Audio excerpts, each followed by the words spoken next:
여러분, 세상에 아버지 장례식이 끝나자마자 상복 입은 어머니를 질질 끌고 가서 반지하 월세방에 내다 버린 아들 며느리가 있었는데요. 늙고 돈 없으면 짐짝이라나 뭐라나. 그런데 이 멍청한 것들이 진짜 큰 실수를 했습니다. 그 짐짝 취급받던 어머니가 사실은 강남 한복판에 500억짜리 건물을 가진 회장님이었는데요. 과연 어머니는 이 페륜아들을 어떻게 참교육했을까요?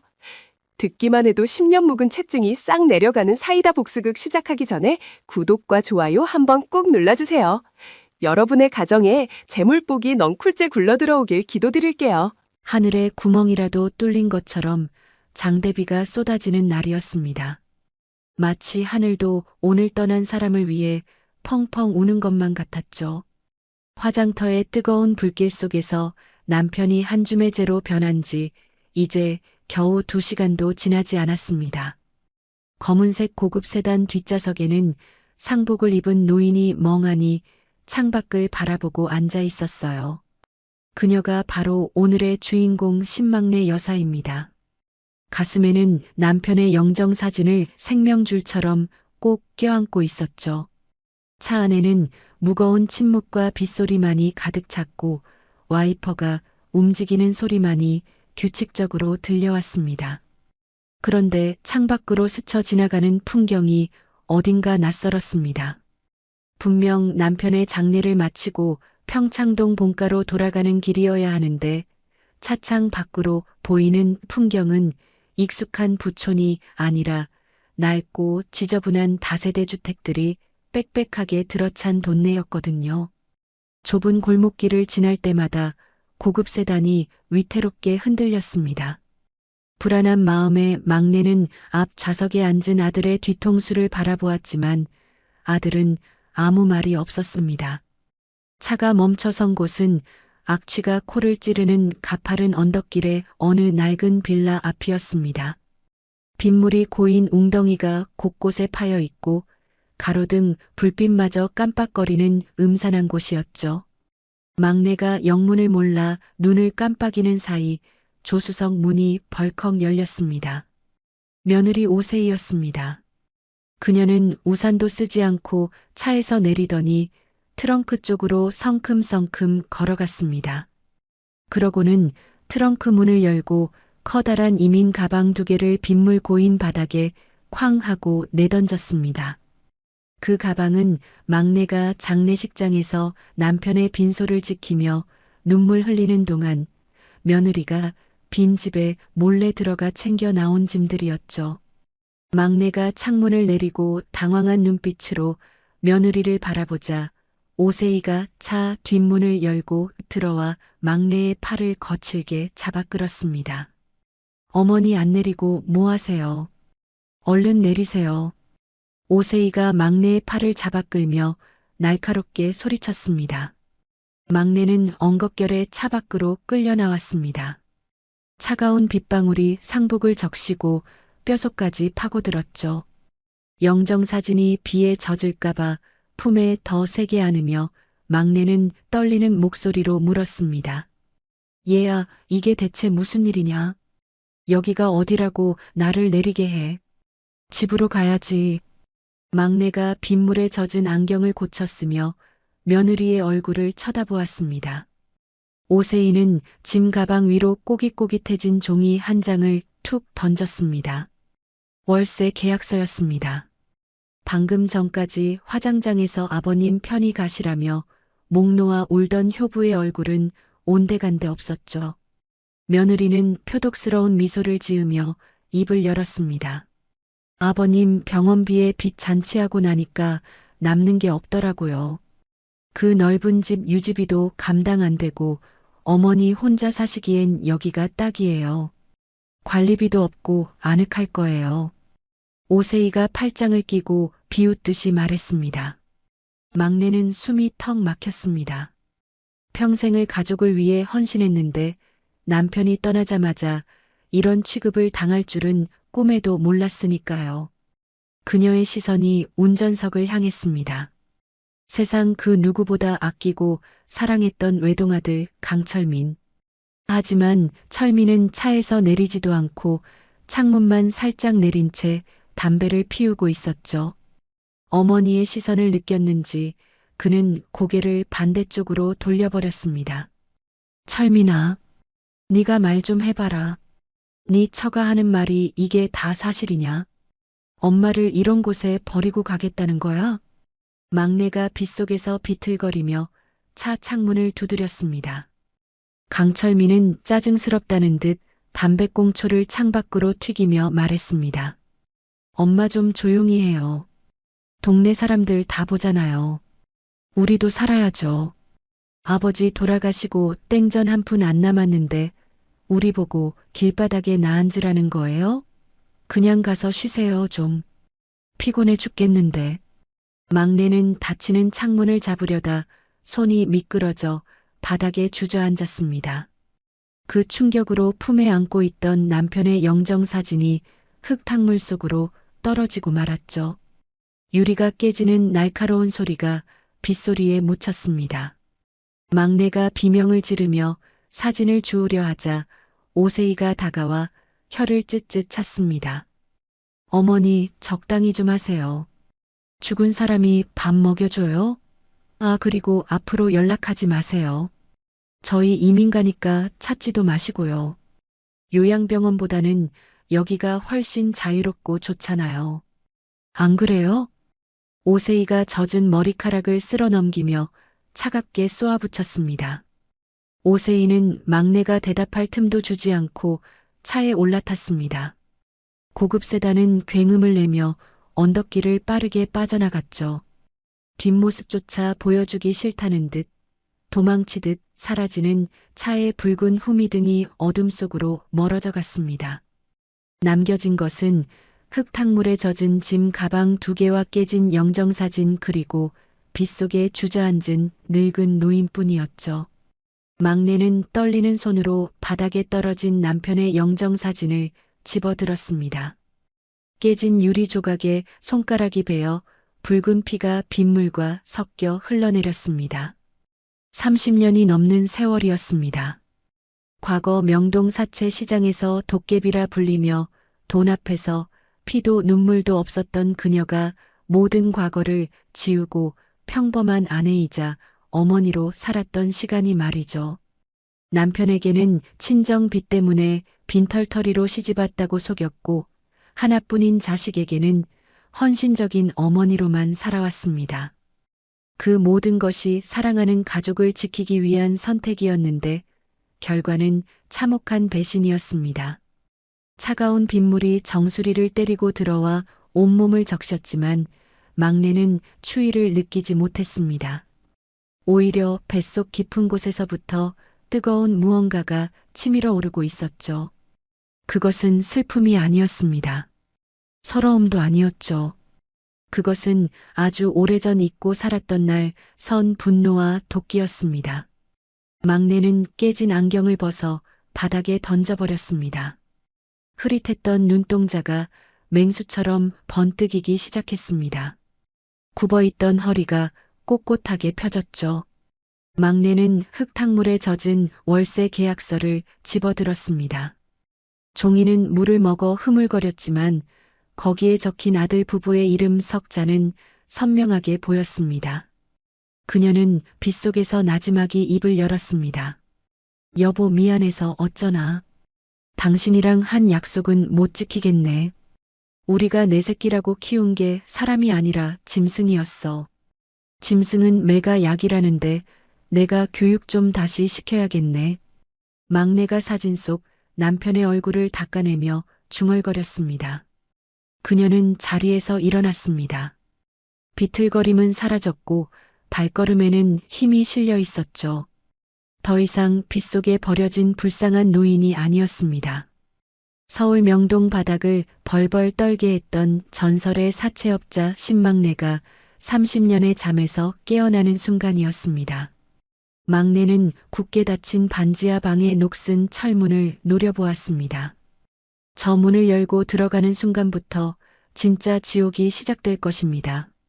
물론 그 지옥은 막내를 위한 것이 아니라 감히 호랑이의 코털을 건드린 저 어리석은 자식들을 위한 것이었죠. 막내는 짐 가방을 한 손에 움켜쥐었습니다. 칠순 노인의 악력이라고는 믿기지 않을 만큼 손등에 핏줄이 섰습니다. 천둥이 치며 번개가 번쩍이는 순간 그녀의 입가에 서늘한 미소가 스쳐 지나갔습니다. 그래, 어디 한번 끝까지 가보자꾸나. 돈이 얼마나 무서운지 뼈저리게 가르쳐주마. 신막내가 빗소리를 뚫고 차갑게 내뱉었습니다. 녹슨 열쇠를 구멍에 꽂고 돌리자 끼익 하는 소름 끼치는 소리와 함께 철문이 열렸습니다. 곰팡이 냄새가 훅 끼쳐왔지만 그녀는 눈 하나 깜짝하지 않고 어둠 속으로 발을 내디뎠습니다. 비에 젖은 생쥐골로 들어선 반지하 방은 그야말로 시궁창이 따로 없었습니다. 퀴퀴한 곰팡이 냄새가 코를 찌르고 들어와 숨을 쉬기조차 힘들 정도였죠. 벽지 곳곳에는 검푸른 곰팡이가 피어 지도처럼 얼룩져 있었고 바닥 장판은 습기를 잔뜩 머금어 걸을 때마다 쩍쩍 달라붙는 소리를 냈습니다. 보통의 노인이라면 당장이라도 주저앉아 신세 한탄을 하며 곡기를 끊었을지도 모릅니다. 하지만 신막내 여사는 달랐습니다. 그녀는 짐을 풀 생각도 하지 않고 품에서 꺼낸 남편의 영정사진부터 챙겼습니다. 빗물과 흙탕물로 얼룩진 사진을 마른 수건으로 정성스럽게 닦아 방 한가운데 가장 깨끗한 곳에 올려두었죠. 막내는 좁은 부엌으로 가서 싱크대 수도꼭지를 틀었습니다. 녹물이 섞인 물이 콸콸 쏟아졌지만 개의치 않고 손으로 물을 받아 벌컥벌컥 들이켰습니다. 차가운 물이 식도를 타고 넘어가자 정신이 번쩍 들었습니다. 30년 동안 가족을 위해 덮어두었던 본래의 모습이 봉인 해제되는 순간이었어요. 그녀의 눈빛에서 노인의 무기력함은 완전히 사라졌습니다. 대신 그 자리에는 과거 명동 바닥을 호령하던 냉철한 승부사의 눈빛이 자리 잡았습니다. 막내는 주머니에서 핸드폰을 꺼내 들었어요. 당장이라도 어딘가로 전화를 걸어 놈들을 응징할까 생각했지만 이내 핸드폰을 내려놓았습니다. 단순히 힘으로 찍어 누르는 복수는 재미가 없으니까요. 놈들이 가장 원하는 것을 눈앞에서 흔들다가 가장 높은 곳에서 지옥으로 떨어뜨려야 제맛이죠. 막내는 입가에 서늘한 미소를 띠며 벽에 기대앉았습니다. 그 시각 강남의 화려한 호텔바에서는 전혀 다른 풍경이 펼쳐지고 있었습니다. 은은한 조명 아래서 강철민과 오세희 부부는 샴페인 잔을 부딪히며 축배를 들고 있었죠.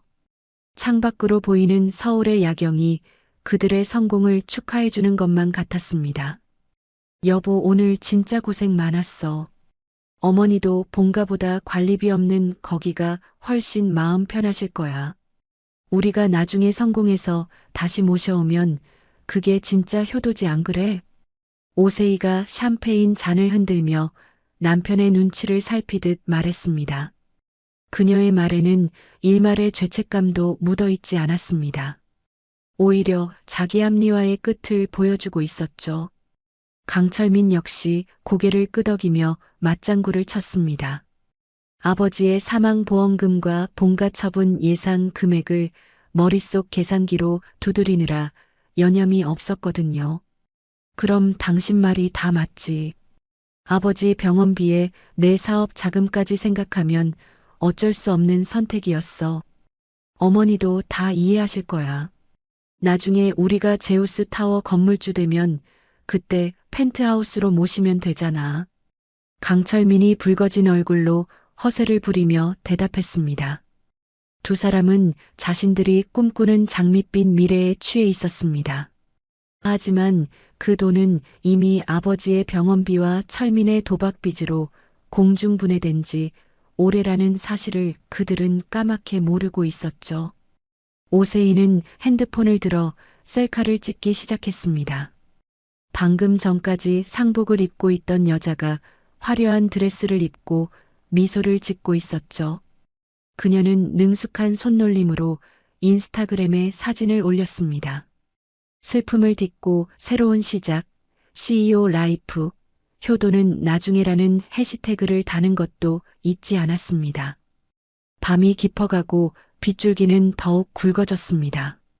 막내가 있는 반지하 방 주변은 쥐 죽은 듯 고요했죠. 그때 검은 그림자 하나가 막내의 방 앞을 어슬렁거렸습니다. 바로 옆방에 사는 청년 김도진이었습니다. 낮에는 편의점 아르바이트를 하고 밤에는 인터넷 사기나 해킹으로 용돈벌이를 하는 잡범이었죠. 그는 오늘 이사 온 노인이 혼자라는 것을 확인하고 눈을 번뜩였습니다. 노인 혼자 사는 집에 현찰이 없을 리 없다고 짐작한 것이죠. 도진은 주머니에서 철사 뭉치를 꺼내 익숙한 솜씨로 낡은 현관 자물쇠를 건드렸습니다. 찰칵하는 작은 소리와 함께 문이 열렸습니다. 그는 숨을 죽이고 어둠 속으로 발을 들여놓았습니다. 방 안은 칠흑같이 어두웠고 빗소리 때문에 발소리조차 들리지 않았죠. 도진은 바닥에 놓인 짐 가방을 발견하고 입꼬리를 올렸습니다. 노인네 골아 떨어졌나 보네. 금반지라도 하나 건지면 땡큐지. 김도진이 속으로 쾌재를 부르며 짐 가방을 향해 손을 뻗었습니다. 그의 손이 가방 지퍼에 닿으려는 찰나였습니다. 자는 줄로만 알았던 막내가 어둠 속에서 눈을 번쩍 떴습니다. 그녀의 손이 번개처럼 뻗어나와 도진의 손목을 낚아챘습니다. 아, 이거 뭐야? 사람 살려. 김도진이 비명을 지를 새도 없이 바닥에 나뒹굴며 소리쳤습니다. 70대 노인의 악력이라고는 도저히 믿기지 않는 힘이었습니다. 과거 명동에서 덩치 큰 건달들의 뺨을 올려붙이던 근육이 여전히 살아있었으니까요. 막내는 고통에 몸부림치는 도진의 팔을 비틀어 제압하고는 그의 멱살을 잡아 일으켰습니다. 도진은 공포에 질려 눈동자만 굴렸습니다. 귀신이라도 본 듯한 표정이었죠. 막내는 도진이 떨어뜨린 핸드폰을 집어들었습니다. 화면이 켜져 있었는데 거기에는 놀랍게도 며느리 오세희의 인스타그램 계정이 떠 있었습니다. 화면에는 방금 올라온 호텔바 사진이 선명했죠. 도진은 사실 오세희가 짝퉁 명품을 진짜인 척 올릴 때마다 악플을 달고 신상을 터는 사이버 레카짓을 준비 중이었습니다. 며느리의 허영심을 이용해 돈을 뜯어낼 작정이었던 것이죠. 막내의 입가에 흥미롭다는 듯한 미소가 번졌습니다. 그녀는 도진의 얼굴 가까이 핸드폰 화면을 들이밀었습니다. 젊은 놈이 도둑질이나 하고 말이야. 콩밥 좀 먹어야 정신을 차리겠냐 아니면 나랑 재미있는 일 하나 해볼 테냐? 막내가 낮고 굵은 목소리로 으름장을 놓았습니다. 도진은 살려달라고 빌며 손을 비볐습니다. 경찰에 신고당하면 인생이 끝장날 판이었으니까요. 할머니 제발요. 한 번만 봐주세요. 제가 죽을 죄를 지었습니다. 신고만은 하지 말아주세요. 도진이 바닥에 머리를 찌우며 애원했습니다. 막내는 그를 경찰에 넘기는 대신 자신의 스마트폰 뱅킹 앱을 열어 보여주었습니다. 도진은 눈물 콧물을 흘리며 억지로 화면을 쳐다보았죠. 하지만 이내 그의 눈동자가 지진이라도 난 듯 흔들리기 시작했습니다. 화면에 찍힌 잔고의 영의 개수가 끝도 없이 이어져 있었기 때문입니다. 수백억? 평생 만져보지도 못할 천문학적인 액수였습니다. 도진은 자신의 눈을 의심하며 다시 한번 화면을 확인했습니다. 막내는 넋이 나간 도진을 풀어주며 툭 하고 말을 던졌습니다. 깜빵 가서 썩을래 아니면 내 돈 받아서 네 인생 한번 고쳐 써볼래? 선택은 네가 해라. 신막내가 도진의 어깨를 툭 치며 제안했습니다. 훔치러 들어왔다가 영혼까지 팔게 생긴 상황이었습니다. 하지만 도진의 머릿속은 빠르게 회전했습니다. 눈앞의 이 노인은 평범한 할머니가 아니었습니다. 썩은 동아줄인 줄 알고 잡았는데 알고 보니 황금 동아줄이었던 셈이죠. 도진은 떨리는 목소리로 대답했습니다. 시키시는 건 뭐든지 다 하겠습니다, 사장님. 아니, 회장님. 제 영혼이라도 바치겠습니다. 도진이 무릎을 꿇고 충성을 맹세하듯 외쳤습니다. 막내는 만족스러운 표정으로 고개를 끄덕였습니다. 며느리의 허영심을 누구보다 잘 아는 천재 해커와 그 허영심을 채워줄 막대한 자본을 가진 건물주의 기막힌 동맹이 맺어지는 순간이었습니다. 곰팡이 핀 반지하 방에서 복수의 서막이 오르고 있었습니다. 막내는 도진에게 가까이 오라고 손짓했습니다. 그리고는 귓가에 은밀한 계획을 속삭이기 시작했습니다. 내 며느리 그년이 아주 콧대가 높아. 네가 그 콧대를 더 높여주다가 아주 박살을 내줘야겠다. 너 연기는 좀 하냐? 막내가 눈을 가늘게 뜨며 물었습니다. 도진은 비장한 표정으로 고개를 끄덕였습니다. 이제 그는 단순한 좀도둑이 아니라 신막내의 대리인이자 복수의 칼날이 되어야 했습니다. 밖에는 여전히 비가 쏟아지고 있었지만 반지하 방의 공기는 뜨겁게 달아오르고 있었습니다. 반지하 방의 퀴퀴한 공기와는 전혀 어울리지 않는 일이 벌어지고 있었습니다. 며칠 전까지만 해도 편의점 폐기 도시락으로 끼니를 때우던 백수 김도진의 모습은 온데간데 없었죠. 신막내 여사의 전폭적인 지원 아래 그는 머리부터 발끝까지 180도 다른 사람으로 다시 태어났습니다. 이탈리아 장인이 한 땀 한 땀 바느질했다는 최고급 수제 정장이 그의 몸에 착 감겼고 손목에는 집 한 채 값에 버금가는 명품 시계가 번쩍였습니다. 거울 앞에 선 도진은 자신의 모습이 낯선지 넥타이를 매만지며 연신 감탄사를 내뱉었습니다. 이제 그는 동네 양아치 김도진이 아니었습니다. 재미교포 출신의 유능한 투자 전문가 제임스 킴이 되어 있었죠. 막내는 구석에서 돋보기를 쓴 채 장부를 넘기며 무심하게 말했습니다. 폼 잡지 말고 똑바로 서봐라. 옷이 날개라더니 이제야 좀 사람 꼴이 갖춰졌네. 명심해라. 너는 이제부터 뼈대 있는 집안의 귀한 도련님이다. 실수하면 국물도 없을 줄 알아. 신막내가 안경 너머로 매서운 눈빛을 보내며 경고했습니다. 도진은 긴장한 듯 침을 꿀꺽 삼키며 허리를 꼿꼿이 세웠습니다. 막내는 이번 작전을 위해 자신의 옛 채무자이자 상류층 사교계의 마당발인 제시카 리를 소환했습니다. 제시카는 과거 막내에게 빚을 탕감받는 조건으로 평생 충성을 맹세했던 인물이었죠. 화려한 화장과 보석으로 치장한 제시카가 막내 앞에 고개를 조아렸습니다. 그녀에게 막내는 저승사자보다 더 무서운 존재였으니까요. 제시카의 임무는 간단했습니다. 허영심에 찌든 며느리 오세이에게 바람을 넣는 것이었죠.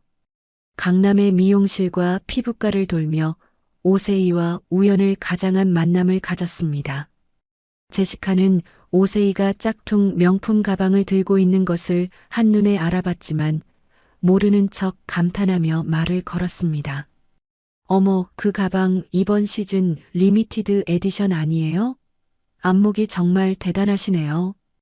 혹시 로열맘 클럽이라고 들어보셨어요?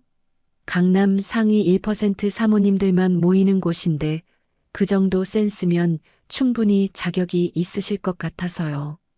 제시카가 오세이의 손을 잡으며 은밀하게 속삭였습니다. 오세이의 눈이 휘둥그레졌습니다. 로열맘 클럽이라니 꿈에서나 그리던 상류 사회 진입의 기회였으니까요. 그녀는 침을 삼키며 애써 태어난 척 대답했습니다. 아, 네, 들어는 봤죠. 워낙 바빠서 통 참석을 못했는데 초대해 주신다면야 시간 한번 내볼게요. 콧대 높은 척 도도하게 말하며 명함을 받아 챙겨 집으로 돌아온 오세이는 남편 강철민을 들들 볶기 시작했습니다. 그 모임에 나가려면 기죽지 않게 진짜 명품을 휘감고 가야 한다며 난리를 쳤죠. 철민은 당장 수중에 돈이 없다고 난색을 보였지만 세희는 막무가내였습니다. 여보, 이게 다 투자는 거야. 거기 가서 인맥만 잘 쌓으면 당신 사업도 술술 풀릴 거라고. 나 좀 믿어봐. 카드론이라도 받아서 옷 한 벌만 해줘. 오세희가 남편의 팔을 흔들며 떼를 썼습니다. 결국 철민은 빚을 내어 아내에게 명품 드레스와 구두를 사주었습니다. 오세희는 세상을 다 가진 듯한 표정으로 치장하고 모임 장소인 고급 호텔 연회장으로 향했습니다. 화려한 샹들리에 아래 내로라 하는 사모님들이 모여 샴페인을 마시고 있었죠. 오세희는 기가 죽지 않으려 어깨를 펴고 도도하게 걸어 들어갔습니다. 그때 연회장 문이 열리며 훤칠한 키의 남자가 등장했습니다. 바로 제임스 킴으로 변신한 김도진이었죠. 흠잡을 데 없는 슈트핏과 여유로운 미소에 좌중의 시선이 쏠렸습니다. 제시카가 오세희를 데리고 그에게 다가갔습니다. 소개할게요. 이쪽은 미국에서 오신 투자 전문가 제임스 킴 대표님이세요. 그리고 이쪽은 제가 말씀드린 오세희 사모님. 제시카가 두 사람 사이에서 자연스럽게 다리를 놓았습니다. 도진은 정중하게 허리를 숙여 오세희의 손등에 키스할 듯 신용을 했습니다. 느끼할 정도로 정중한 매너에 오세희의 얼굴이 붉게 달아올랐습니다. 반갑습니다. 뷰티풀하시네요. 한국에 온 지 얼마 안 돼서 아는 분이 없었는데 이렇게 미인을 뵙게 되어 영광입니다. 김도진이 유창한 영어 발음을 섞어가며 능청스럽게 말했습니다. 오세희는 이미 그에게 완전히 매료된 상태였습니다. 그녀는 남편 강철민까지 불러내어 제임스에게 인사를 시켰어요. 철민 역시 제임스의 명품 시계와 포르쉐 차키를 보고는 의심을 거두고 굽실거렸습니다. 술자리가 무르익자 제임스는 은밀한 이야기를 꺼냈습니다. 주변 눈치를 살피는 척하며 목소리를 낮추었죠. 사실 제가 한국에 들어온 진짜 이유는 따로 있습니다. 제우스 타워 아시죠? 그 건물 실소유주가 저희 고모님이신데 해외에 계셔서 관리가 통 안 되고 있거든요. 이번에 제가 정권을 위임받아서 알짜배기 공간들을 정리하려고 합니다. 김도진이 샴페인 잔을 빙글빙글 돌리며 넌지시 흘렸습니다. 제우스 타워라는 말에 강철민과 오세희의 귀가 번쩍 뜨였습니다. 강남 요지에 우뚝 솟은 그 건물은 그들에게 성공의 상징과도 같은 곳이었으니까요. 철민이 침을 꿀꺽 삼키며 물었습니다. 아니, 그 대단한 제우스 타워 관리자시라고요? 그럼 혹시 그 건물에 저희가 들어갈 자리도 있을까요? 강철민이 몸을 앞으로 기울이며 다급하게 물어보았습니다. 제임스는 곤란하다는 듯 미간을 살짝 찌푸렸습니다. 뜸을 들이는 모습에 부부의 마음은 더욱 타들어갔죠. 글쎄요. 워낙 BVIP들만 모시는 히든 스팟이라 아무나 들어올 수는 없는데 두 분 인상이 워낙 좋으셔서 고민이 되네요. 제가 특별히 한번 힘 좀 써볼까요? 김도진이 선심 쓰듯 말하며 윙크를 날렸습니다. 철민과 세희는 이 썩은 동아줄이 황금 동아줄인 줄 알고 덥석 물었습니다. 그날 밤 철민 부부는 제임스에게 잘 보이기 위해 최고급 양주를 주문하고 골프 접대 약속까지 잡았습니다. 술값으로만 수백만 원이 결제되었지만 그들은 아까운 줄도 몰랐습니다. 곧 제우스 타워의 주인이 될 거라는 환상에 빠져 있었으니까요. 그리고 이 모든 상황은 도진의 안경에 달린 초소형 카메라를 통해 실시간으로 중계되고 있었습니다. 화면 속 장소는 화려한 호텔 바였지만 영상을 보고 있는 곳은 곰팡이 핀 반지하 방이었죠. 신막내는 낡은 모니터 앞에 앉아 콩나물을 다듬고 있었습니다. 화면 속에서 아들과 며느리가 사기꾼에게 속아 아양을 떠는 꼴을 보며 툭툭 콩나물 대가리를 따냈습니다. 아이고 잘들 논다. 지들 애비 장례 치른 돈은 없어도 사기꾼한테 바칠 술값은 있나 보지. 그래 많이 먹어둬라. 신막내가 모니터를 노려보며 차갑게 비웃었습니다. 막내의 손놀림이 점점 빨라졌습니다. 수북하게 쌓인 콩나물이 마치 아들 부부의 탐욕처럼 보였습니다. 그녀는 다듬은 콩나물을 물이 담긴 양푼에 거칠게 던져 넣었습니다. 물이 튀어올라 그녀의 주름진 얼굴을 적셨지만 닦을 생각도 하지 않았죠. 돼지도 잡기 전에는 배가 터지도록 먹이는 법이지. 실컷 먹고 살이나 포동포동하게 찌워라. 그래야 나중에 잡을 때 손맛이 좋지 않겠냐? 막내가 뼈 있는 말을 씹어뱉듯 중얼거렸습니다. 화면 속에서 오세이는 제임스의 농담에 자지러지게 웃고 있었고 강철민은 제임스의 빈잔에 술을 따르느라 허리가 굽어 있었습니다. 막내는 그 꼴을 보며 냉장고에서 시원한 물을 꺼내 마셨습니다. 속이 뻥 뚫리는 것 같았죠. 낚시 바늘은 이미 목구멍 깊숙이 걸렸습니다. 이제 줄을 당길 타이밍만 남았습니다. 반지하 방의 형광등이 깜빡거렸지만 막내의 눈빛만은 그 어느 때보다 형형하게 빛나고 있었습니다. 드디어 낚시 바늘이 목구멍 깊숙이 걸려들었습니다. 제임스 킴으로 완벽하게 변신한 도진이 강철민 부부에게 거절할 수 없는 제안을 던진 것이죠. 장소는 강남이 한눈에 내려다 보이는 제우스 타워의 스카이라운지였습니다. 도진은 서류 가방에서 고급스러운 가죽 파일 하나를 꺼내 테이블 위로 미끄러뜨리듯 내밀었습니다. 거기에는 제우스 타워 프리미엄 라운지 운영 계획안이라는 금박 글씨가 번쩍이고 있었죠. 도진은 짐짓 곤란한 표정을 지으며 뜸을 들였습니다. 사실 고모님께서는 직영으로 운영하고 싶어 하시는데 제가 우겼습니다. 두 분처럼 품격 있는 분들이 맡아주셔야 이 건물의 격이 산다고요. 보증금 5억에 초기 인테리어 비용만 부담하시면 운영권은 평생 보장해 드리겠습니다. 김도진이 서류를 톡톡 두드리며 은밀하게 제안했습니다. 5억이라니요. 강철민과 오세희 부부에게는 당장 10,000원짜리 한 장도 아쉬운 상황에서 그야말로 천문학적인 액수였습니다. 하지만 그들의 눈앞에는 이미 헛된 욕망의 성이 쌓여가고 있었습니다. 제우스 타워 1층에 내 가게를 갖는다는 것, 그것은 곧 강남의 진짜 주류가 된다는 의미였으니까요. 오세희가 남편의 허벅지를 꼬집으며 눈짓을 보냈습니다. 무조건 잡아야 한다는 신호였죠. 강철민은 떨리는 손으로 넥타이를 풀며 마른 침을 삼켰습니다. 대표님, 저희를 믿고 이런 기회를 주시다니 정말 감사합니다. 자금은? 네, 자금은 걱정 마십시오. 어떻게든 이번 주 내로 맞추겠습니다. 강철민이 식은땀을 닦으며 호언장담했습니다. 호텔을 나온 두 사람의 발등에는 불이 떨어졌습니다. 당장 5억이라는 큰 돈을 어디서 구할까요? 그들이 가진 것이라고는 허세와 빚뿐이었는데 말이죠. 결국 두 사람의 눈길이 닿은 곳은 딱 하나, 돌아가신 아버지가 평생 피땀 흘려 장만하신 평창동 본가 주택이었습니다.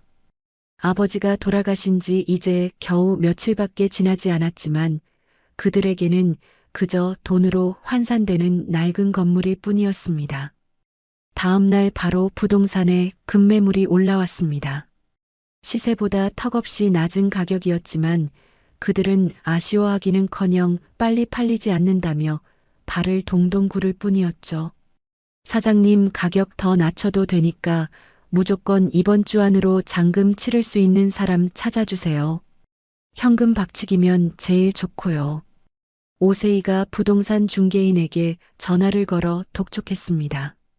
그런데 참 이상한 일이었습니다. 내놓자마자 마치 기다렸다는 듯이 현금을 싸들고 나타난 매수자가 있었으니까요. 물론 그 매수자는 신막내 여사가 고용한 대리인이었습니다. 30년 넘게 살았던 내 집, 남편의 손길이 구석구석 닿아 있는 그 소중한 보금자리를 며느리가 헐값에 팔아치우는 꼴을 지켜보며 막내는 가슴을 쳤습니다. 하지만 이를 악물고 그 집을 사들였습니다. 비록 차명으로 된 계약서였지만 집은 다시 주인인 막내의 품으로 돌아온 셈이었습니다. 집을 판 돈이 입금되었지만 여전히 돈이 부족했습니다. 도진이 요구한 인테리어 비용과 초기 투자금까지 맞추려니 턱도 없었죠. 눈이 뒤집힌 강철민은 결국 넘지 말아야 할 선을 넘고 말았습니다. 재상금융권, 그러니까 악질 사채업자들을 찾아간 것입니다. 이자가 눈덩이처럼 불어나는 무서운 돈이었지만 당장 눈앞에 대박이 급한 철민에게는 그조차도 구명줄처럼 보였습니다. 사장님, 이거만 사인하면 바로 입금되는 거죠? 제가 제우스 타워에 사업만 시작하면 이깟 이자는 껌값입니다. 강철민이 신체 포기 각서나 다름없는 서류에 도장을 찍으며 큰 소리쳤습니다. 그렇게 영혼까지 끌어모은 돈이 강철민의 통장에서 빠져나갔습니다. 도진은 법인 계좌로 넣어야 세금 문제가 깔끔하다며 막내가 관리하는 유령법인의 계좌번호를 알려주었죠. 반지하 방에 앉아있던 막내의 핸드폰이 짧게 울렸습니다. 화면에 찍힌 숫자는 아들 부부가 아버지의 유산과 자신들의 미래를 맞바꾼 핏값이었습니다. 막내는 입꼬리를 비틀어 올리며 차갑게 웃었습니다. 아버지 집 팔아먹고 사채까지 써서 갖다 바친 돈이 고작 이거냐? 니놈들 욕심의 값이 참 싸구려구나. 신막내가 핸드폰 화면을 꺼버리며 중얼거렸습니다. 이제 아들 부부의 전 재산은 물론 갚아야 할 빚까지 모두 막내의 손아귀에 들어왔습니다. 막내는 여기서 멈추지 않았습니다. 그녀는 자신의 오랜 신복이자 제우스 타워 보안 팀장인 구동포를 불렀습니다. 구동포는 과거 막내의 주먹으로 불리던 사내였죠. 막내는 구동포에게 두툼한 돈 봉투를 건네며 강철민이 빌린 사채, 빚 채권마저 몽땅 사들이라고 지시했습니다. 이로써 법적으로 신막내는 아들 부부의 건물주이자 전 재산을 쥐고 있는 채권자가 되었습니다. 하지만 강철민과 오세희는 이 사실을 까맣게 모른 채 자신들이 진짜 건물주라도 된 양의기양양에 있었죠. 제우스 타워 1층은 공사가 한창이었습니다. 도진이 꾸며낸 가짜 라운지 공사 현장이었죠. 안전모를 쓴 철민과 선글라스를 낀 세희가 현장에 나타났습니다. 그들은 공사 먼지가 날린다며 코를 막고 인부들에게 삿대질을 해대기 시작했습니다. 아저씨, 바닥 마감이 왜 이래? 내가 비싼 자재 쓰라고 돈 줬잖아. 이거 다 뜯고 다시 해요. 강철민이 멀쩡한 대리석 바닥을 발로 차며 고함을 질렀습니다. 오세희도 질세라 옆에서 거들었습니다. 일하고 있는 인부에게 마시던 커피 컵을 들이밀며 쓰레기통 취급을 했습니다. 여기 먼지 좀 안 날리게 할 수 없어요? 일당 받고 일하면 똑바로 좀 하라고요. 오세희가 인부를 위아래로 훑어보며 짜증을 부렸습니다. 하지만 그들이 함부로 대하는 그 인부들, 사실은 막내가 심어둔 감시자들이었습니다. 묵묵히 고개를 숙이고 있었지만 그들의 눈빛은 매서웠죠. 모든 상황은 고스란히 녹화되어 막내에게 보고되고 있었습니다. 반지하 방에서 이 광경을 지켜보던 막내는 주먹을 꽉 쥐었습니다. 내 자식이지만 저렇게까지 바닥일 줄은 몰랐습니다. 돈 좀 생겼다고 사람 귀한 줄 모르고 날뛰는 꼴이 역겨웠습니다. 그래, 더 짖어라. 더 크게 짖어. 그래야 나중에 목줄이 당겨질 때 숨이 턱턱 막히지 않겠니? 막내가 서늘한 눈빛으로 모니터를 응시하며 은조렸습니다. 모든 준비는 끝났습니다. 집도 팔았고 사채도 썼습니다. 이제 그들에게 남은 것은 빚더미와 신기루 같은 희망뿐이었습니다. 그 희망이 절망으로 바뀌는 순간 지옥행 급행열차는 출발할 것입니다. 막내는 달력의 날짜 하나에 붉은 동그라미를 쳤습니다. 아들 부부가 그토록 기다리는 라운지 오픈식이자 그들의 파멸이 시작되는 날이었습니다. 빗소리가 잦아들고 어둠이 짙게 깔린 반지하 방 호랑이의 사냥은 이제 막바지를 향해 가고 있었습니다. 사람 일이라는 게 참 묘합니다. 하늘 높은 줄 모르고 승승장구하다가도 아주 사소한 돌부리에 걸려 넘어지는 법이니까요. 완벽해 보이던 신막내 여사의 복수국에도 예기치 못한 돌발 변수가 생겼습니다. 그 변수는 아주 하찮고 냄새나는 곳, 바로 동네 편의점에서 시작되었죠. 며칠 동안 제임스 킴으로 사느라 긴장했던 탓일까요? 김도진은 잠시 방심하고 말았습니다. 고급 슈트 대신 무릎 나온 회색 추리닝을 입고 슬리퍼를 질질 끌며 집 앞 편의점으로 향했거든요. 호텔 스테이크보다 당장 배고픈 속을 달래줄 컵라면 국물이 간절했던 겁니다. 도진은 편의점 야외 테이블에 앉아 후루룩 소리를 내며 컵라면을 흡입했습니다. 며칠 전 팁으로 5만 원권을 뿌리던 재벌 3세의 모습은 온데간데 없는 영락없는 동네 백수의 모습이었죠. 그런데 하필이면 그 순간 운명의 장난처럼 검은색 세단 한 대가 편의점 앞을 지나가고 있었습니다. 바로 강철민이었습니다. 그는 투자금을 마련하느라 동분서주하다가 잠시 담배를 사러 차를 세웠던 참이었죠. 차에서 내리던 철민의 눈에 익숙한 옆모습이 들어왔습니다. 저 사람 설마.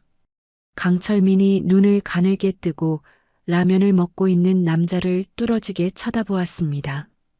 분명 제임스였습니다. 하지만 뭔가 이상했죠. 수천억 자산가가 왜 이런 달동네 편의점에서 그것도 쪼그려 앉아 컵라면을 먹고 있단 말입니까? 의심의 싹이 트는 건 순식간이었습니다.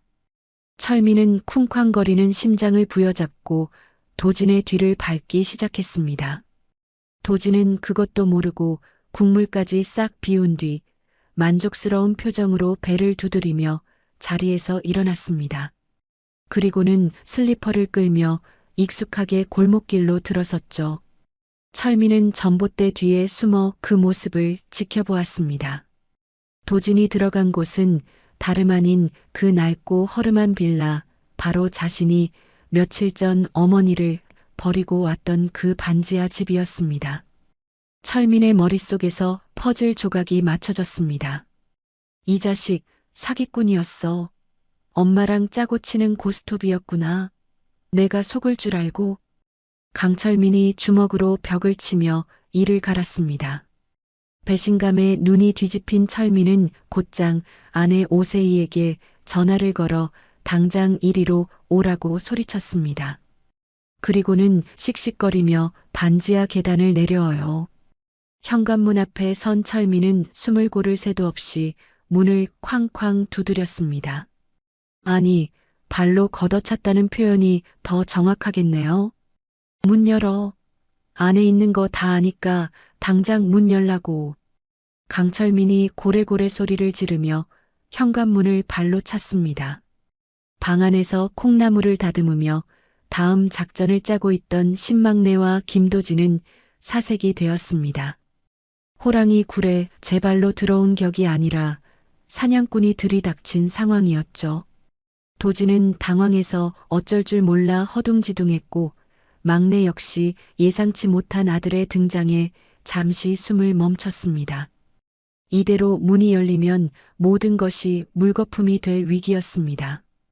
도진이 정체가 탄로나고 막내가 멀쩡하다는 사실을 들키는 순간 복수는커녕 역공을 당할 게 뻔했으니까요. 하지만 위기의 순간 도진의 눈빛이 변했습니다. 그는 떨리는 손을 진정시키며 막내에게 눈짓을 보냈습니다.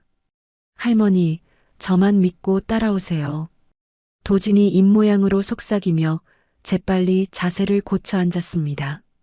철민이 문을 부술기세로 들이닥쳤을 때 방 안의 풍경은 기묘했습니다. 도진은 방 한가운데 다리를 꼬고 거만하게 앉아 있었고 막내는 빗자루를 든 채 구석에 쭈그리고 앉아 있었죠. 너 이 자식? 정체가 뭐야? 재벌 3세? 웃기고 있네. 내 돈 내놔. 강철민이 도진의 멱살을 잡으려고 달려들며 소리쳤습니다. 그 순간 도진이 철민의 손을 탁 쳐내며 벌떡 일어났습니다. 그의 얼굴에는 당황함 대신 짜증과 분노가 가득했습니다. 도진은 오히려 철민보다 더 큰 소리로 호통을 쳤습니다. 아니 강 사장님, 여기는 어떻게 알고 오셨습니까? 안 그래도 연락드리려고 했는데 사람을 아주 똥개 훈련을 시키네 이 건물이. 김도진이 잔뜩 화가 난 표정으로 인상을 쓰며 소리쳤습니다. 철민은 도진의 당당한 태도에 오히려 기가 눌려 멈칫했습니다. 무슨 소리야? 너 지금 여기서 뭐하고 있는 건데? 컵라면이나 먹던 놈이. 강철민이 삿대질을 하며 따져 물었습니다. 도진은 한심하다는 듯 혀를 찼습니다. 그리고는 구석에 있는 막내를 향해 손가락질을 하며 소리 질렀습니다. 제가 이 건물 재개발 때문에 현장 실사 나왔다고 했잖습니까? 근데 관리 상태가 이게 뭡니까? 아줌마, 청소를 이 꼬라지로 하고 돈을 받으려고 했어? 이래서 일당 주겠냐고. 김도진이 막내를 향해 들고 있던 신문지를 집어 던지며 고함을 질렀습니다. 막내는 순간 움찔했지만 이내 도진의 의도를 알아차렸습니다. 30년 연기 내공이 빛을 발하는 순간이었죠. 막내는 납작 엎드려 바닥을 훔치는 신용을 하며 비굴한 목소리로 빌기 시작했습니다. 아이고, 죄송합니다, 도련님. 한 번만 봐주세요. 제발 자르지만 말아주세요. 신막내가 허리를 90도로 굽히며 애원했습니다. 뒤따라 들어온 오세이가 이 광경을 보고 입을 다물지 못했습니다. 어머니가 낯선 남자 앞에서 벌벌 기며 청소부 노릇을 하고 있었으니까요. 도진은 철민과 세희를 보며 넥타이를 거칠게 풀어 헤쳤습니다. 아, 진짜 죄송합니다, 강 사장님. 제가 고모님한테 이 건물 관리인들 싹 다 물갈이해야 한다고 그렇게 말했는데 사정이 딱한 노인네라고 봐줬더니 일 처리가 영 엉망이네요. 아까 컵라면도 그래요. 현장 확인하러 왔다가 배는 고프지. 주변에 식당은 없지. 그래서 편의점 간 겁니다. 재벌은 뭐 라면 먹으면 안 됩니까? 김도진이 억울하다는 듯 가슴을 치며 능청을 떨었습니다. 그럴듯했습니다. 아니, 너무나 완벽한 상황 설정이었습니다. 철민과 세희의 눈에 비친 막내는 초라하고 늙은 그저 일당 몇 푼의 목매는 하찮은 청소부일 뿐이었으니까요. 철민의 의심은 눈 녹듯 사라졌고 그 자리에 다시 탐욕과 안도감이 차올랐습니다. 아, 그러셨구나. 저는 또 대표님이 연락도 안 되시고 해서 오해했습니다. 죄송합니다. 강철민이 머쓱한 듯 뒷머리를 극적이며 사과했습니다. 오세희는 엎드려 있는 시어머니를 보며 묘한 우월감을 느꼈습니다. 평생 고고한 척하더니 꼴 좋다 싶었죠. 그녀는 코웃음을 치며 빈정거렸습니다.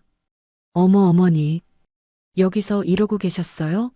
하긴 본가에서도 평생 살림만 하셨으니 청소 하나는 기가 막히시겠네. 열심히 하세요. 그래야 입에 풀칠이라도 하죠.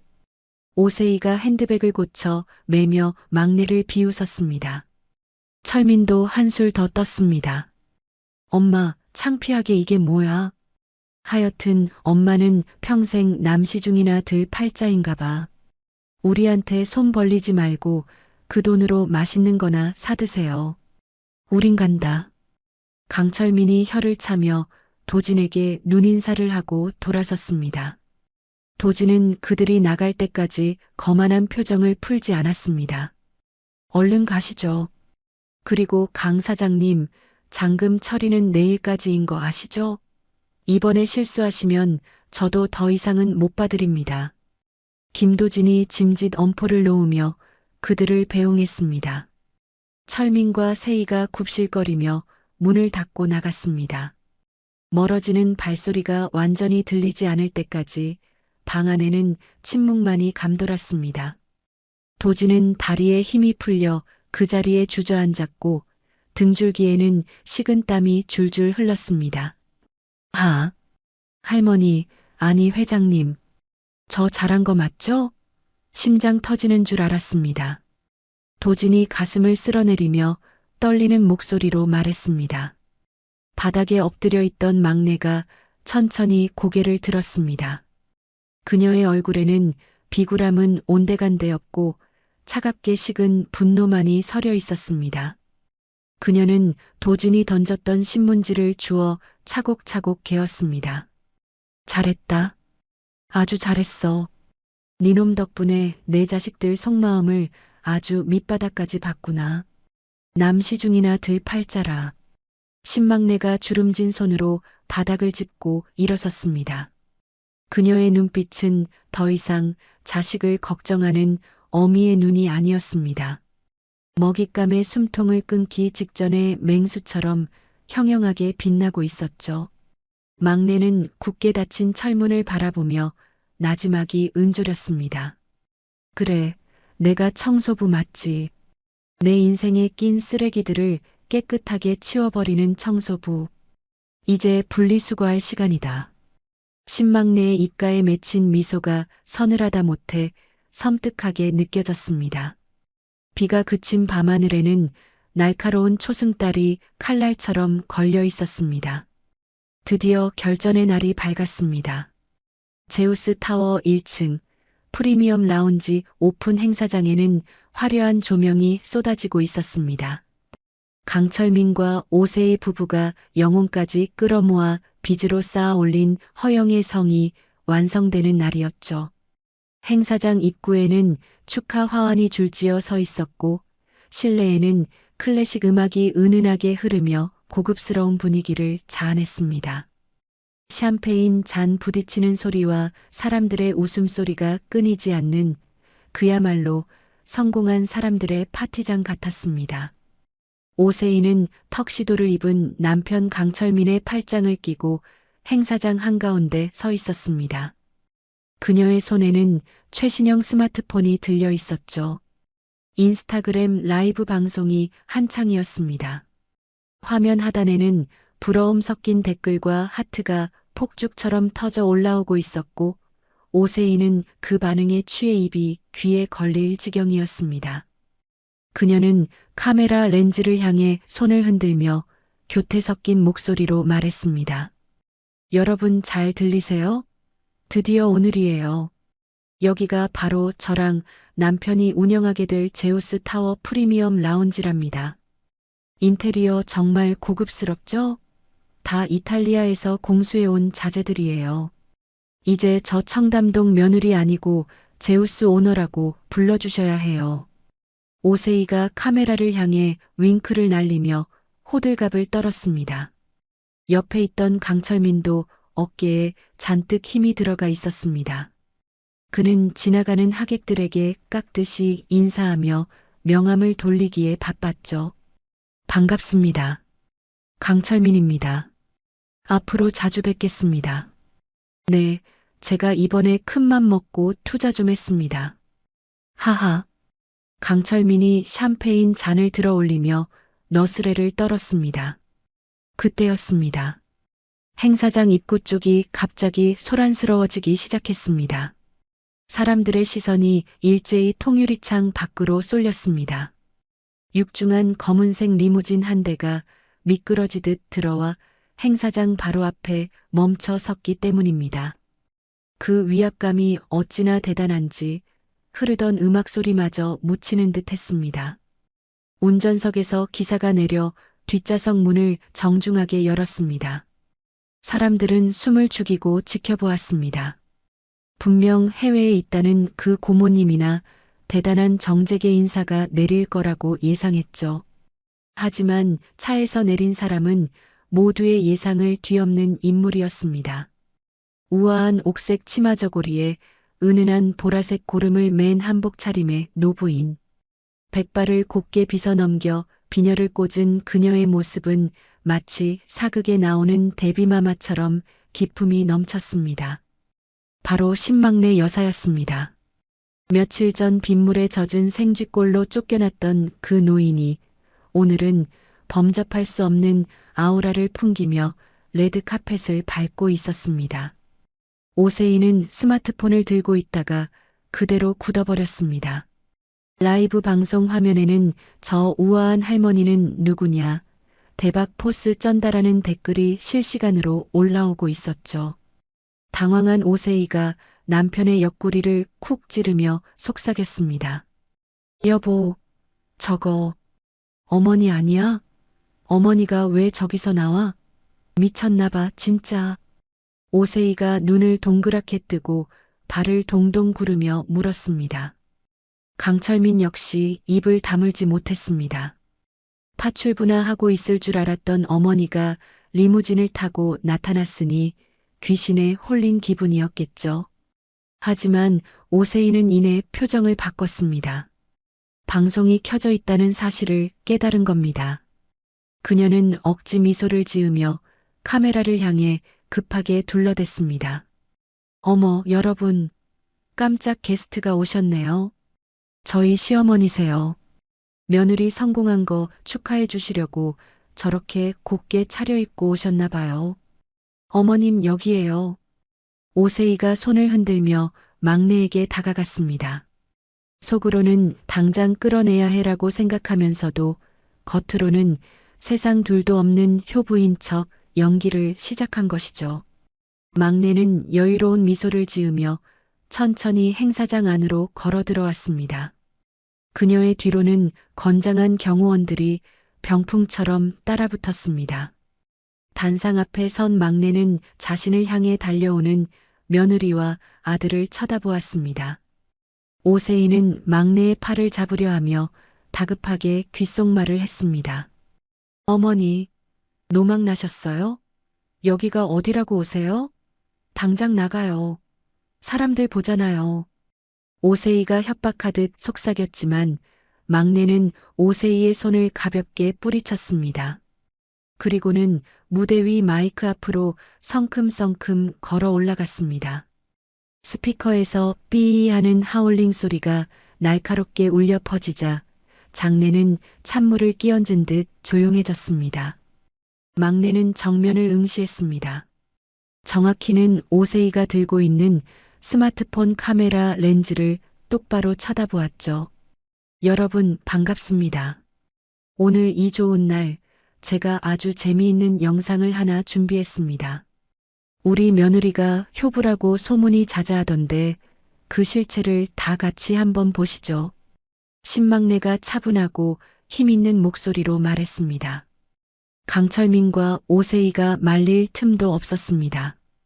막내의 손짓 하나에 행사장 정면에 설치된 대형 LED 스크린 화면이 바뀌었습니다. 화려한 홍보 영상이 꺼지고 칙칙한 흑백 화면이 나타났습니다. 비 오던 그날 밤 강철민의 차 블랙박스 영상이었습니다. 영상 속에서 오세희는 빗속에 짐 가방을 내던지고 있었고 강철민은 담배를 피우며 어머니를 외면하고 있었죠. 빗소리에 섞여 그들의 목소리가 생생하게 행사장에 울려 퍼졌습니다. 어머니, 적당히 좀 하세요. 죽은 사람 사진이 밥 먹여줘요? 요양병원보다는 여기가 훨씬 자유롭고 좋잖아요. 오세희의 날카로운 목소리가 스피커를 타고 흘러나왔습니다.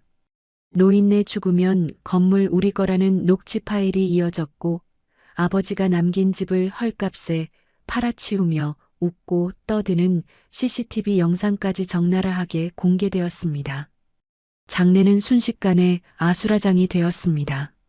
저게 사람이야? 효부라더니 다 가짜였어? 라는 웅성거림이 파도처럼 밀려왔습니다. 오세이의 스마트폰 화면 속 댓글창은 그야말로 폭발 직전이었습니다. 페륜녀, 악마가 따로 없네. 저러고 인스타질을 한 거야? 라는 비난 댓글이 빛의 속도로 올라왔습니다. 오세이는 비명을 지르며 스크린을 가리기 위해 단상으로 뛰어 올라갔습니다. 당장 끄라고. 이거 다 조작이야. 거짓말이라고. 오세이가 화면을 핸드백으로 내리치며 악을 썼습니다. 강철민은 얼굴이 하얗게 질려 다리에 힘이 풀린 채 주저앉아 있었습니다. 사람들의 경멸 어린 시선이 화살처럼 꽂혀 들어왔으니까요. 막내는 미친 듯이 날뛰는 며느리를 싸늘하게 내려다보며 다시 마이크를 잡았습니다. 조작? 네 입으로 뱉은 말들이 조작이냐? 그리고 중요한 건 그게 아니지. 자, 여기 있는 분들에게 내 진짜 정체를 소개해 드려야겠군요. 신막내가 품에서 계약서 뭉치를 꺼내들며 말했습니다. 저는 이 제우스 타워의 실소유주이자 저기 있는 강철민, 오세이가 빌린 모든 자금의 채권자 신막내입니다. 막내의 선언에 장내가 술렁거렸습니다. 늙은 시어머니가 건물주라니 믿기지 않는 반전이었으니까요. 막내는 계약서의 한 조항을 손가락으로 가리키며 낭독했습니다. 제우스 타워 임대차 계약서 제10조 품위 유지 의무. 임차인이 사회적 물의를 일으키거나 비도덕적 행위로 건물의 명예를 실추시킬 경우 임대인은 즉시 계약을 해지할 수 있다. 또한 투자금 전액은 위약금으로 귀속된다. 신막내가 판사가 판결문을 읽듯 또박또박 읊었습니다. 오세이의 눈동자가 튀어나올 듯 커졌습니다. 투자금 전액 몰수라니 그것은 곧 파산을 의미했습니다. 그녀는 막내의 옷자락을 붙잡고 매달리기 시작했습니다. 방금 전까지 나가라고 소리치던 기세는 온데간데 없었죠. 어머니, 아니 회장님, 잘못했어요. 제가 잠시 미쳤었나 봐요. 한 번만 봐주세요. 저희 알거지 돼요. 오세이가 콧물 눈물을 흘리며 막내의 한복 치마에 얼굴을 파묻었습니다. 하지만 막내는 더러운 것을 털어내듯 치마를 거칠게 빼냈습니다. 그리고 대기하고 있던 구동포 팀장에게 눈짓을 보냈습니다. 구 팀장, 뭐하고 있나? 내 건물에 쓰레기가 굴러다니는데. 당장 치워. 신막내가 낮고 서늘한 목소리로 지시했습니다. 구동포와 검은 양복을 입은 보안 요원들이 순식간에 들이닥쳐 오세이와 강철민의 양팔을 결박했습니다. 이거 내가 누군 줄 알아. 나 인플루언서야. 너네 다 고소할 거야. 오세이가 발버둥을 치며 소리 질렀지만 건장한 요원들에게 질질 끌려 내려갈 뿐이었습니다. 강철민은 어머니를 향해 손을 뻗으며 울부짖었습니다. 엄마, 나 철민이야. 하나밖에 없는 아들이라고. 엄마가 어떻게 나한테 이래. 강철민이 애원하듯 소리쳤습니다. 막내는 마이크를 내려놓고 단상 끝으로 걸어 나왔습니다.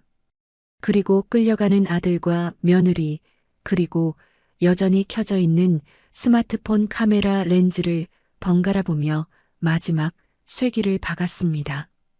그녀의 눈빛에는 일말의 동정심도 남아있지 않았습니다. 아들, 내 아들은 죽었다. 빗속에 늙은 어미 버리고 도망치던 그날 밤의 말이다. 이 불효막심한 것들아, 잘 들어라. 내 재산은 사회에 환원하면 했지. 너희들에게는 단돈 10원 하나도 돌아가지 않을 거다. 당장 내 건물에서 꺼져라. 신막내의 호통이 행사장을 쩌렁쩌렁 울렸습니다. 화려했던 제우스 타워 행사장은 순식간에 아수라장이 되었습니다. 샴페인이 터지던 자리에는 이제 차가운 경찰차 사이렌 소리만이 요란하게 울려 퍼졌죠.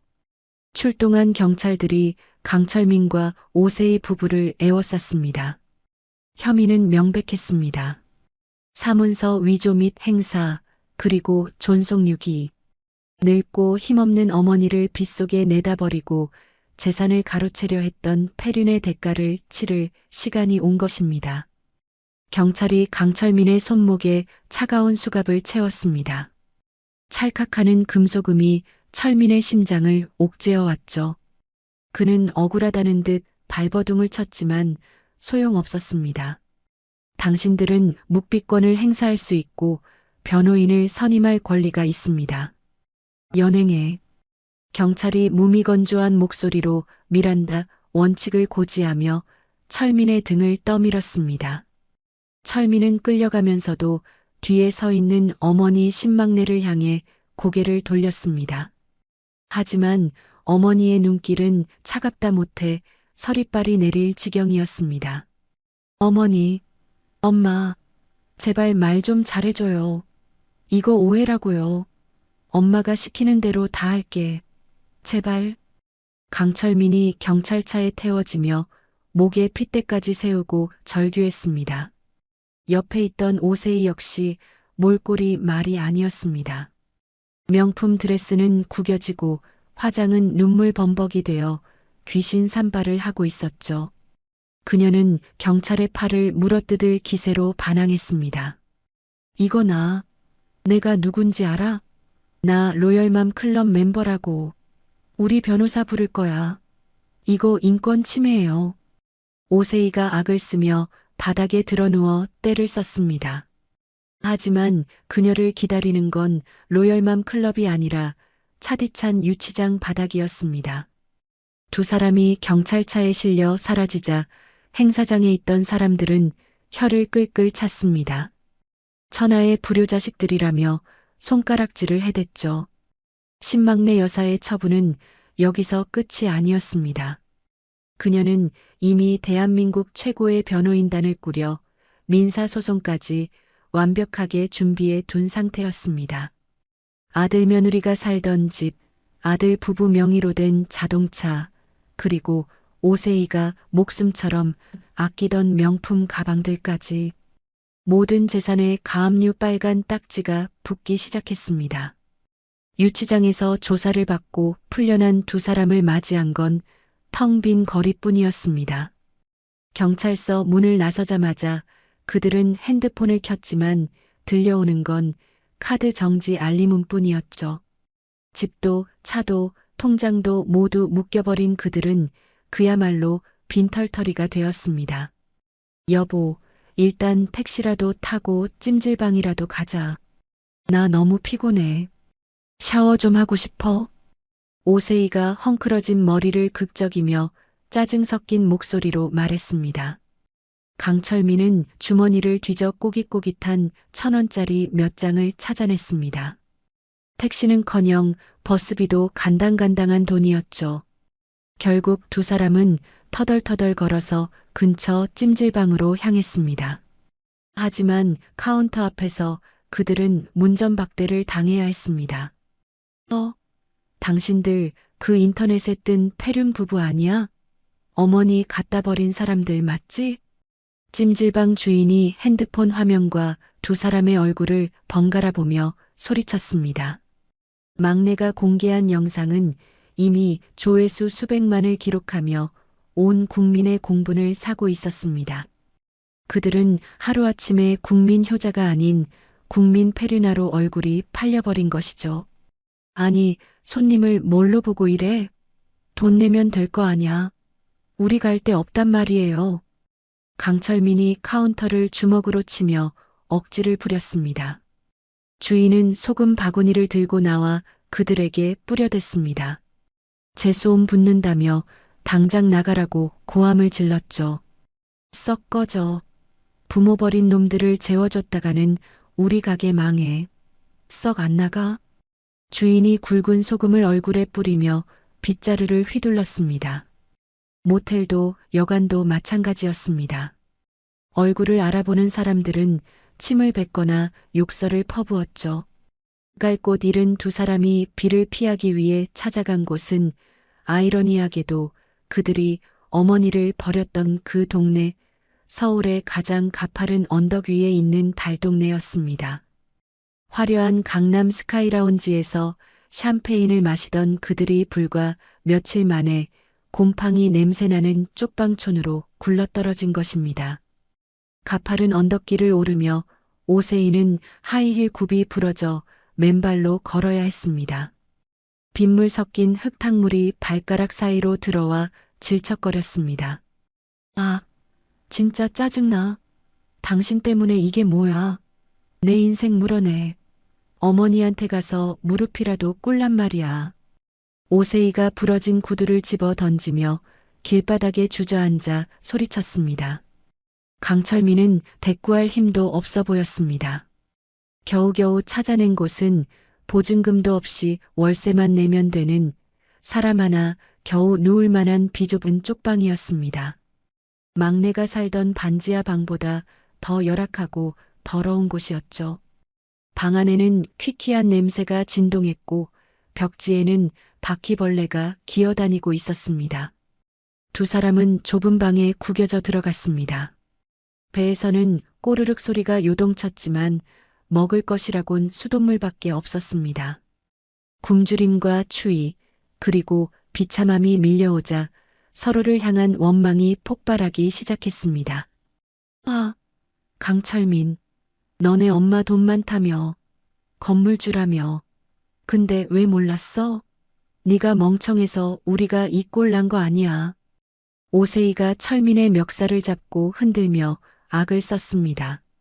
참다 못한 철민이 세이의 손을 거칠게 뿌리쳤습니다. 그의 눈에도 도끼가 서려 있었습니다. 뭐, 내가 멍청해? 바람은 네가 넣었잖아. 로열맘인지 뭔지 한다고 명품 사달라고 지랄 발광을 한 게 누군데?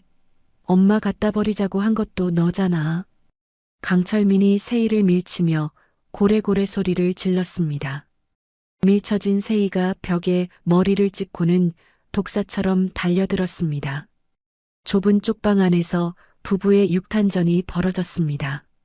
머리채를 잡고 핥히고 욕설이 난무했습니다. 이거 너 같은 놈이랑 결혼하는 게 아니었어. 내 청춘 돌려내. 이 무능력한 마마보이 자식아. 오세이가 철민의 머리카락을 쥐어뜯으며 비명을 질렀습니다. 너야말로 꺼져. 우리 집 말아먹은 게 누군데. 너만 아니었으면 엄마가 나한테 이럴 리 없어. 강철민도 지지 않고 세이의 팔을 깨물며 발길질을 했습니다. 옆방에서 시끄럽다며 벽을 쿵쿵 두드리는 소리가 들려왔지만 두 사람의 싸움은 멈추지 않았습니다. 사랑? 신뢰? 그런 건 돈과 함께 증발해버린 지 오래였습니다. 남은 건 서로를 향한 혐오와 증오뿐이었죠. 한바탕 난리통이 지나고 두 사람은 지쳐서 널브러졌습니다. 찢어진 옷, 헝클어진 머리, 상처투성이 얼굴. 그 모습은 영락없는 거짓골이었습니다. 비는 여전히 추적추적 내리고 천장에서는 빗물이 한 방울씩 똑똑 떨어져 철민의 이마를 때렸습니다. 철민은 천장을 멍하니 바라보며 생각했습니다. 불과 며칠 전까지만 해도 따뜻한 밥상을 차려주시던 어머니의 얼굴이 떠올랐습니다. 하지만 이제는 돌이킬 수 없습니다. 후회의 눈물이 주르륵 흘러내려 귓바퀴를 적셨습니다. 배고파. 밥 줘. 엄마 밥 줘. 강철민이 헛소리처럼 중얼거리며 몸을 웅크렸습니다. 하지만 대답 없는 차가운 방 안에는 바퀴벌레 지나가는 소리만 사각거릴 뿐이었습니다. 신막내 여사가 예고했던 진짜 지옥은 바로 지금부터 시작이었습니다. 돈도 없고 가족도 없고 미래도 없는 삶. 그것이 어머니를 버린 대가로 받은 그들의 남은 인생이었습니다. 세월이라는 게 참 무심하게도 빠르게 흐릅니다. 빗속에서 비정한 복수를 다짐했던 그날 밤으로부터 어느덧 3년이라는 시간이 훌쩍 지났으니까요. 계절은 돌고 돌아 다시 겨울이 찾아왔고 세상은 변한 듯 변하지 않은 채 흘러가고 있었습니다. 하지만 신막내 여사의 인생은 그 3년 사이 또 한 번 완전히 새로운 꽃을 피웠습니다. 서울 도심 한복판 제우스 타워 꼭대기층에 자리한 도깨비 재단 이사장실. 창밖으로 내리는 겨울비가 운치 있게 느껴질 만큼 따뜻하고 아늑한 공간이었습니다. 막내는 창가에 서서 김이 모락모락 나는 대추차를 마시고 있었습니다. 칠순이 넘은 나이였지만 그녀의 얼굴에는 그늘 대신 온화한 여유가 감돌았죠. 똑똑하는 경쾌한 노크 소리와 함께 문이 열리고 훤칠한 청년이 들어왔습니다. 말끔한 정장에 사원증을 목에 건 그는 다름 아닌 김도진이었습니다. 과거 편의점 폐기를 뒤지던 좀도둑이자 해커였던 그는 이제 어엿한 재단의 보안 실장이 되어 있었죠. 도진의 손에는 결제 서류가 들려 있었습니다. 이사장님, 이번에 노인들 대상으로 보이스피싱 시도하던 일당들 싹 다 잡아서 경찰에 넘겼습니다. 제가 놈들 서버 역추적해서 증거까지 몽땅 확보했거든요. 김도진이 자랑스러운 표정으로 서류를 내밀며 보고했습니다. 막내는 흐뭇한 미소를 지으며 도진을 바라보았습니다. 그녀가 아들 부부에게 빼앗은 제우스 타워의 수익금으로 설립한 이 재단은 갈 곳 없는 독거노인들과 고아원에서 나와 자립해야 하는 청년들을 돕는 든든한 울타리가 되어주고 있었죠. 도진 역시 막내가 거둔 청년 중 하나였습니다. 그래, 아주 잘했다. 내가 뭐라고 했냐? 그 좋은 기술은 남의 돈 훔치는 데 쓰는 게 아니라 힘없는 사람들 지키는데 쓰는 거라고 했지? 이제야 밥값 좀 하는구나. 신막내가 도진의 어깨를 두드리며 격려했습니다. 도진은 머쓱한 듯 뒷머리를 극적였습니다. 다 이사장님 덕분이죠. 저 그때 이사장님 안 만났으면 아직도 반지하에서 컵라면이나 먹고 있었을 겁니다. 저한테는 이사장님이 진짜 부모님이나 다름없어요. 김도진이 눈시울을 붉히며 진심 어린 목소리로 말했습니다. 막내는 찻잔을 내려놓으며 창밖을 응시했습니다. 부모라 그 단어가 주는 무게감이 새삼 가슴을 찔렀습니다. 낳았다고 다 부모가 아니고 자식이라고 다 효자는 아니라는 것을 그녀는 너무나 아픈 방식으로 깨달았으니까요. 부모는 무슨, 나는 그냥 욕심 많은 할미일 뿐이다. 자, 일하러 가자. 오늘 후원 행사가 있는 날 아니냐. 신막내가 옷매무새를 가다듬으며 자리에서 일어났습니다. 그 시각 화려한 제우스 타워와는 정반대 편에 있는 서울의 어느 뒷골목. 3년 전 그날처럼 차가운 겨울비가 추적추적 내리고 있었습니다. 뼛속까지 시린 바람이 부는 거리 위로 낡아빠진 리어카 한 대가 끼익끼익 소리를 내며 힘겹게 굴러가고 있었죠. 리어카를 끄는 남자의 등은 굽었고 한쪽 다리는 심하게 절뚝거렸습니다. 비닐 우비 하나의 의지에 비를 맞고 있는 그는 바로 강철민이었습니다. 불과 3년 전까지만 해도 사장님 소리를 듣던 그의 얼굴은 10년은 더 늙어 보였고 눈빛은 썩은 동태눈처럼 흐릿했죠. 뒤에서 리어카를 미는 여자 오세희 역시 마찬가지였습니다. 명품을 휘감던 화려한 미모는 온데간데 없고 헝클어진 머리의 때가 꼬질꼬질한 얼굴로 빈 박스를 줍고 있었습니다. 아, 좀 똑바로 밀어. 힘없어? 오늘 이거 다 못 채우면 우리 밥도 못 먹는다고. 강철민이 뒤를 돌아보며 쉰 목소리로 짜증을 냈습니다. 오세희는 넋이 나간 사람처럼 박스를 줍다가 남편의 고함에 흠칫 놀랐습니다. 그녀의 손은 동상에 걸려 벌겋게 부어올라 있었죠. 나도 힘들어 죽겠어. 배고파서 현기증 난단 말이야. 당신이 앞에서 잘 좀 끌던가. 오세희가 바닥에 침을 뱉으며 악을 썼습니다. 두 사람은 길가에 버려진 젖은 박스 하나를 두고 서로 죽겠다고 실랑이를 벌였습니다. 과거 수억 원짜리 가게를 꿈꾸던 부부가 이제는 10원짜리 폐지 하나에 목숨을 걸고 싸우는 꼴이 되었죠. 3년이라는 시간은 그들에게서 돈만 뺏어간 것이 아니라 인간으로서의 존엄성마저 앗아가 버렸습니다. 철민은 절뚝거리는 다리로 리어카를 끌고 횡단보도 앞에 멈춰 섰습니다. 신호가 바뀌기를 기다리는데 옆 차선에 검은색 고급 세단 한 대가 미끄러지듯 다가와 섰습니다. 번쩍거리는 광택이 나는 차체는 빗물조차 튕겨내는 것 같았죠. 철민은 부러운 눈빛으로 그 차를 쳐다보았습니다. 나도 한때는 저런 차를 탔었는데 라는 생각이 스쳤지만 이제는 꿈조차 꿀 수 없는 현실이었습니다. 그때 신호가 바뀌고 세단이 부드럽게 출발하려던 찰나였습니다. 바퀴가 도로에 고인 웅덩이를 지나가며 흙탕물을 차악하고 튀겼습니다. 검은 흙탕물이 철민의 낡은 바지와 오세이의 얼굴에 튀었습니다.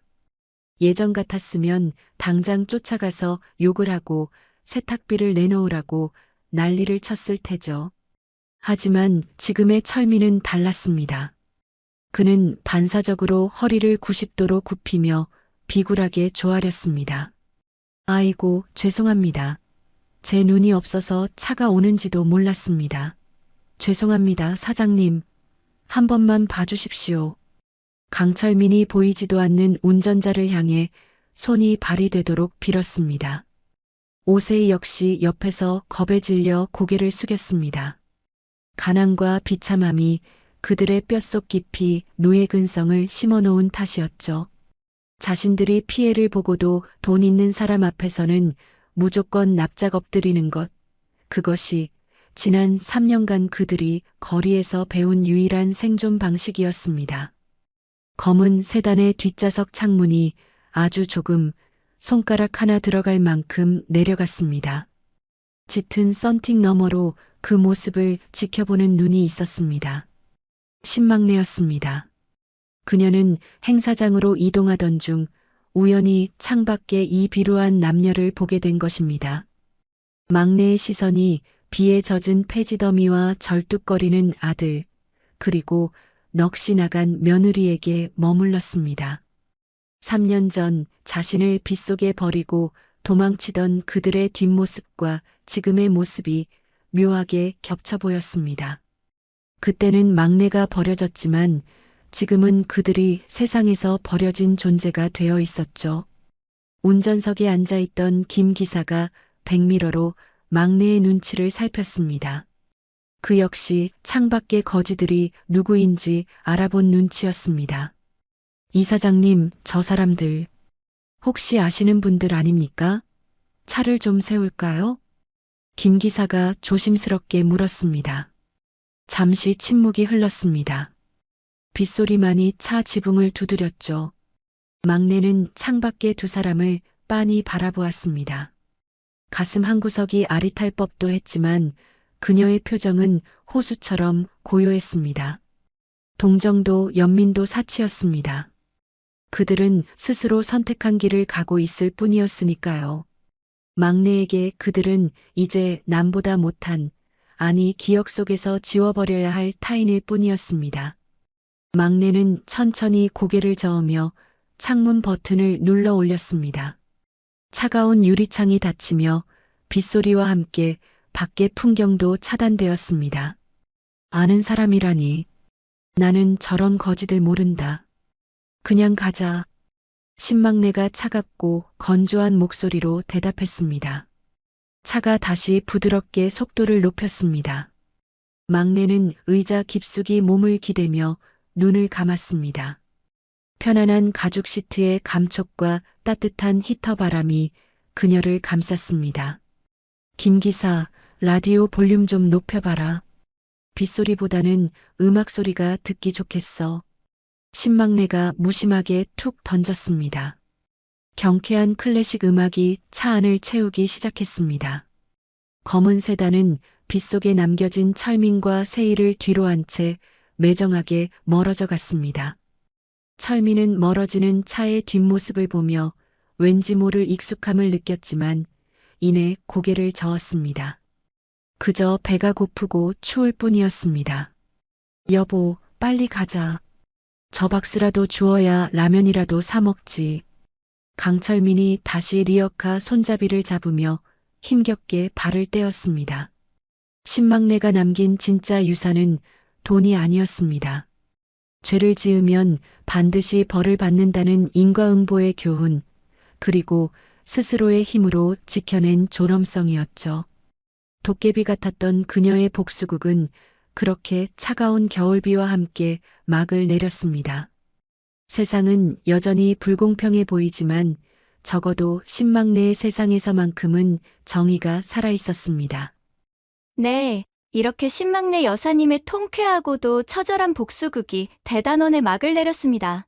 빗속에 버려졌던 힘없는 어머니가 명동을 호령하던 도깨비로 다시 깨어나 폐륜을 저지른 아들 부부를 응징하는 모습 어떠셨나요?